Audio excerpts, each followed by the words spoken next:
Hola, welcome back to Learning Language, Cognados Falsos, Seis, Seis.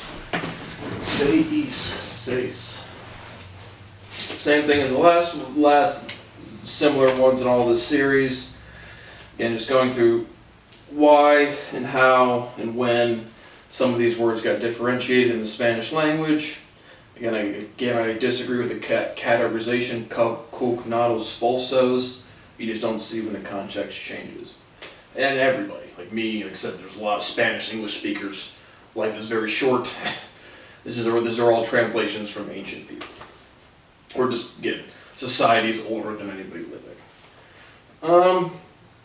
So the first one, we have lectura versus lecture today. We have libreria versus library. We have mesura versus measure. Molestar versus to molest. And nombre versus number. Uno, first one, lectura, in the dictionary, in the context of acción, is reading. Semicolon, in the context of material, reading matter. Conferencia. And again, on the SparkNotes chart, they have mesura lectura is to reading, and we see the ing ending here, and then lecture to conferencia. Conferencia.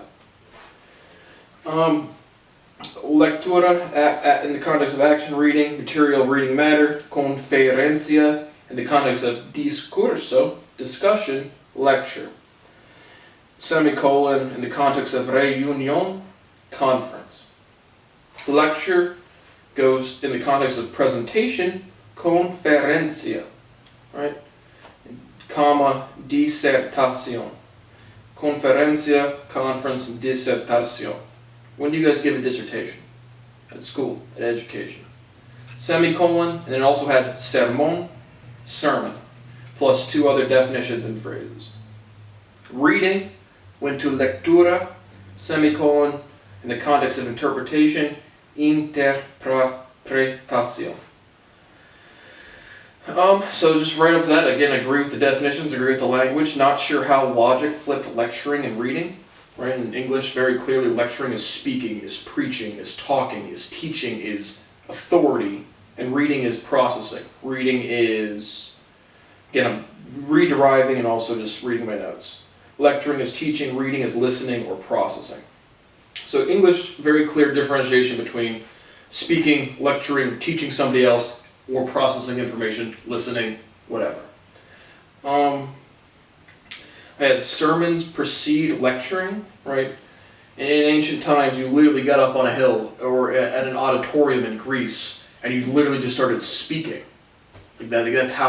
That's how science started, way before writing down letters and words.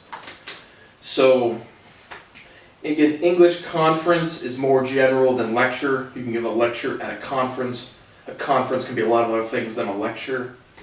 Reading. Again, just some historical solidification of listening.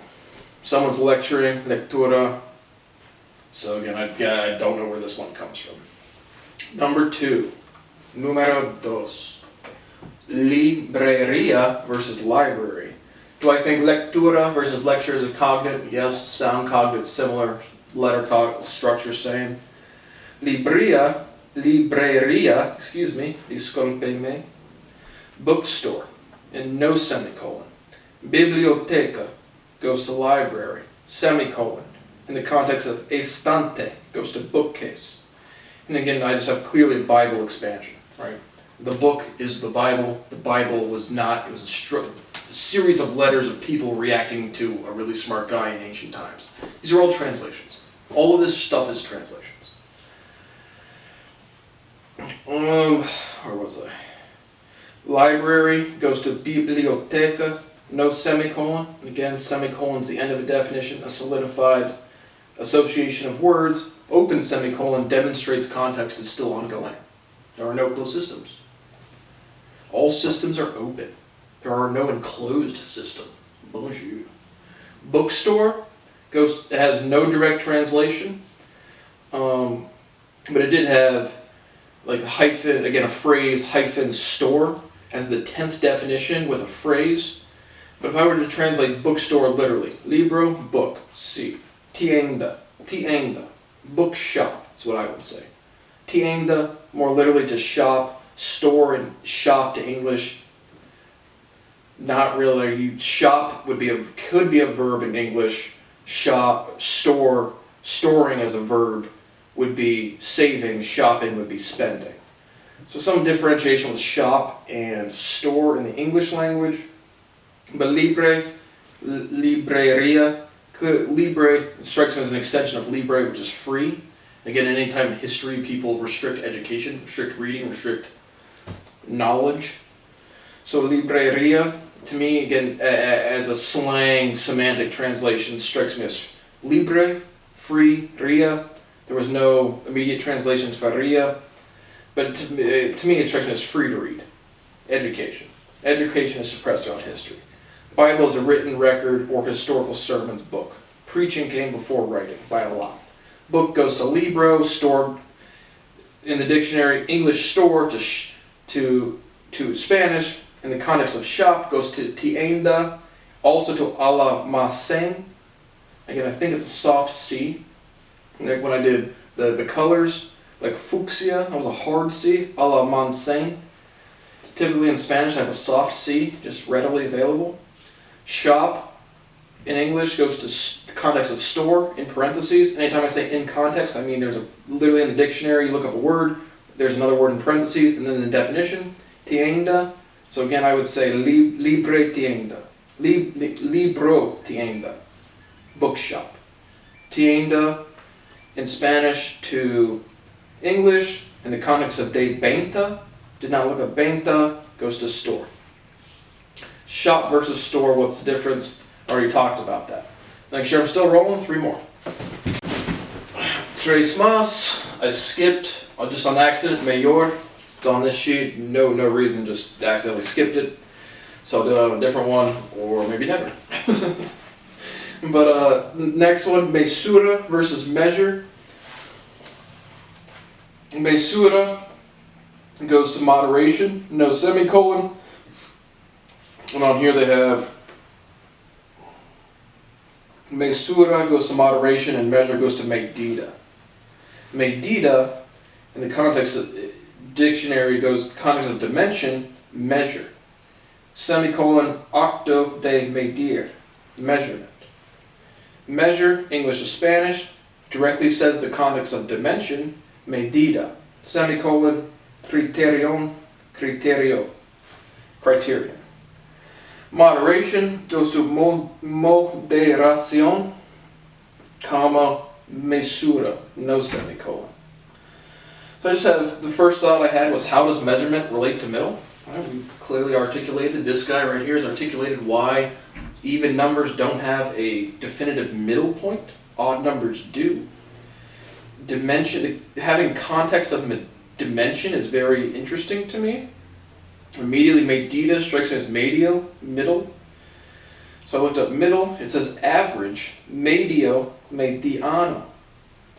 Semicolon, in the context of intermediate, intermedio. Plus 13 phrases.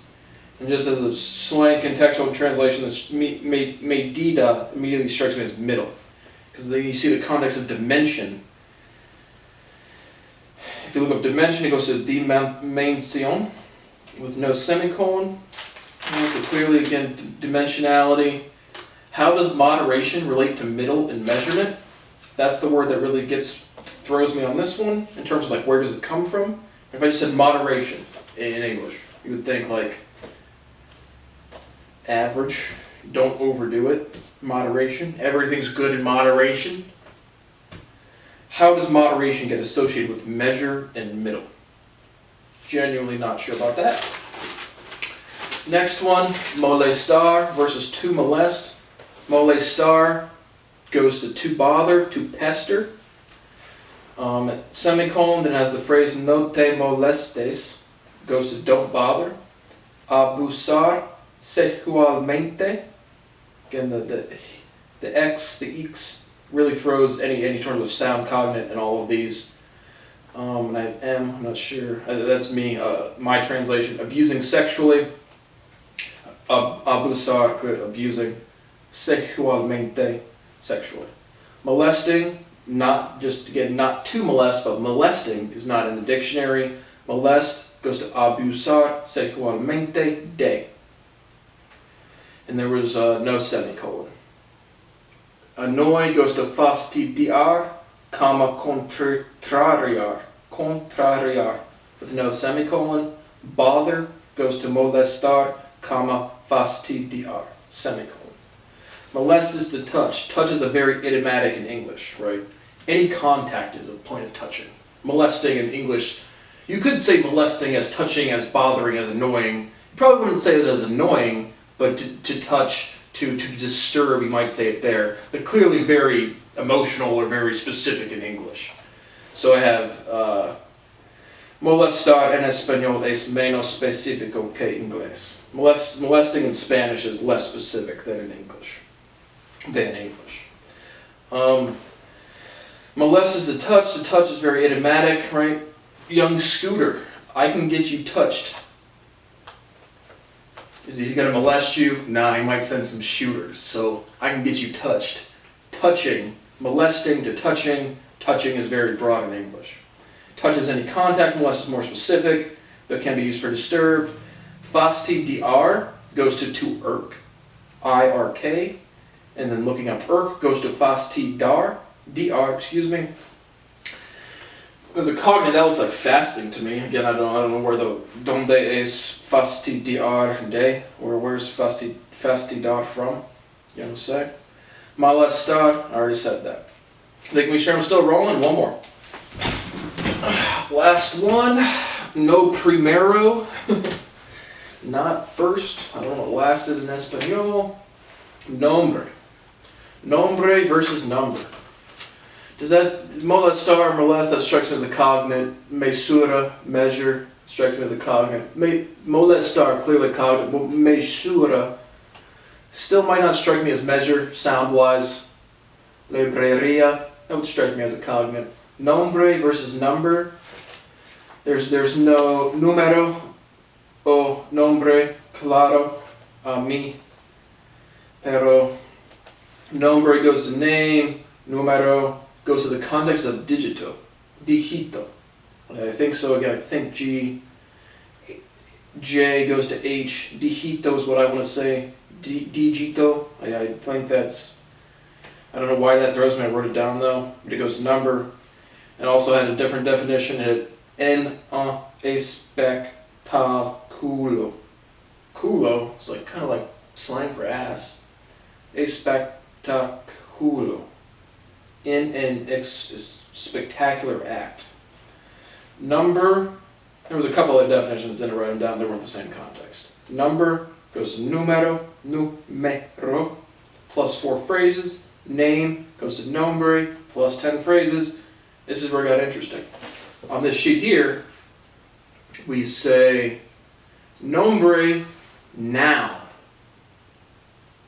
Objective. Name. Nombre es name. ¿Por qué es noun aquí? Dime.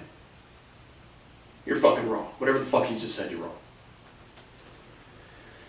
But noun, that was in there. Noun, English to Spanish. Sustantivo, with no semicolon. Look up sustantivo, it goes to noun, semicolon. Adjective, substantive. Substantive. That is the correct translation for sustantivo, substantive, substantial.